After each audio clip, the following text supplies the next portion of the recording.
राधे राधे दोस्तों, अक्षता दर्शन में आपका स्वागत है। कैसे हैं आप लोग? मुझे आशा है कि आप लोग ठीक होंगे। राधा रानी की कृपा आप सभी पर हमेशा बनी रहे। सच्ची घटनाओं से प्रेरित जिन्हें सुनकर आपको विश्वविधता की भक्ति में शक्ति जानने को मिलेगी। तो चलिए दोस्तों, शुरू करते हैं आज की कहानी। आज की कहानी हमारी एकादशी व्रत, सफला एकादशी व्रत। इस एकादशी के व्रत के समान यज्ञ, तीर्थ, दान, तप तथा और कोई दूसरा व्रत नहीं है। 5000 वर्ष तक करने से जो फल मिलता है उससे भी अधिक सफला एकादशी का व्रत करने से मिलता है। हे राजन, अब आप इस एकादशी की कथा सुनिए।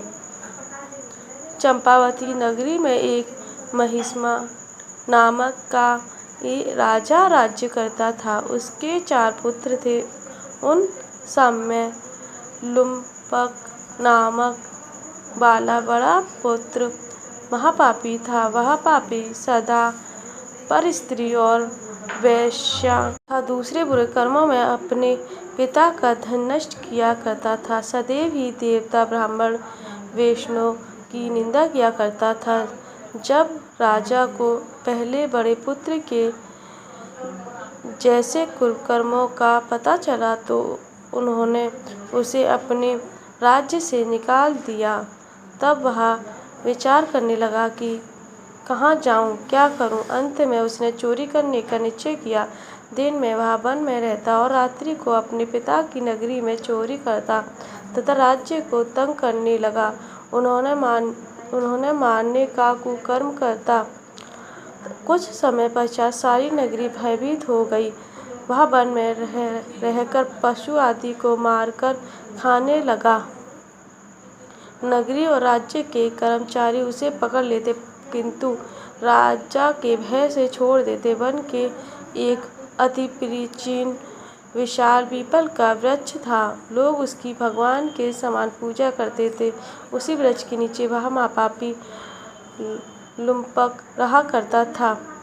इस वन को लोग देवताओं की क्रीड़ा स्थली मानते थे। कुछ समय पश्चात पौष कृष्ण पक्ष की दशमी के दिन वह वस्त्रहीन होने के कारण शीत के चलते सारी रात्रि सो नहीं सका। इसके हाथ पैर कड़क गए। सूर्योदय होते होते वह मूर्छित हो गया। दूसरे दिन एकादशी को मध्य के समय सूर्य की गर्मी पाकर उसकी मूर्छा दूर हुई। गिरता पड़ता वह भोजन की तलाश में निकला। पशुओं को मारने में वह असमर्थ रहा अतः पेड़ों के नीचे गिरे फल उठाकर वापस उसी पीपल के नीचे आ गया। उस समय तक भगवान सूर्य अस्त हो चुके थे। वृक्ष के नीचे फल रखकर कहने लगा, हे भगवान, सब आपके ही अर्पण है। यह फल आप ही तृप्त हो जाइए। उस रात्रि को दुख के कारण रात्रि को भी नहीं सो पाया।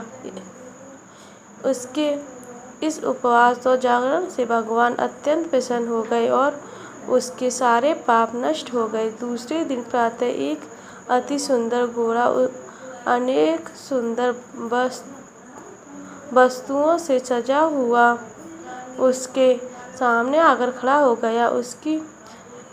उसी समय आकाशवाणी हुई, हे राजपुत्र,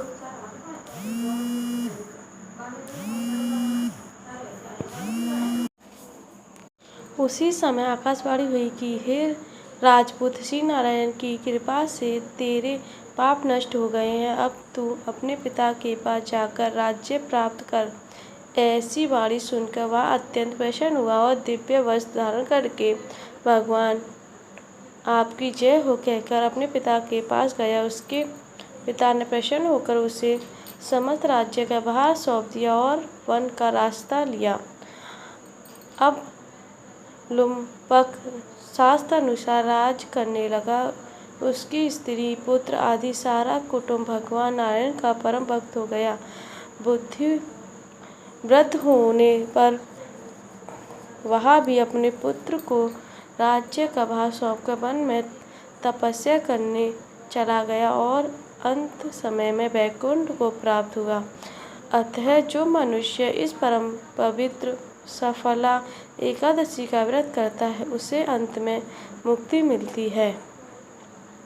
दोस्तों, आपको मेरी कहानी कैसी लगी मुझे कमेंट में ज़रूर बताइएगा और मेरे चैनल अक्षता दर्शन को लाइक, सब्सक्राइब, शेयर जरूर करिएगा। राधे राधे दोस्तों।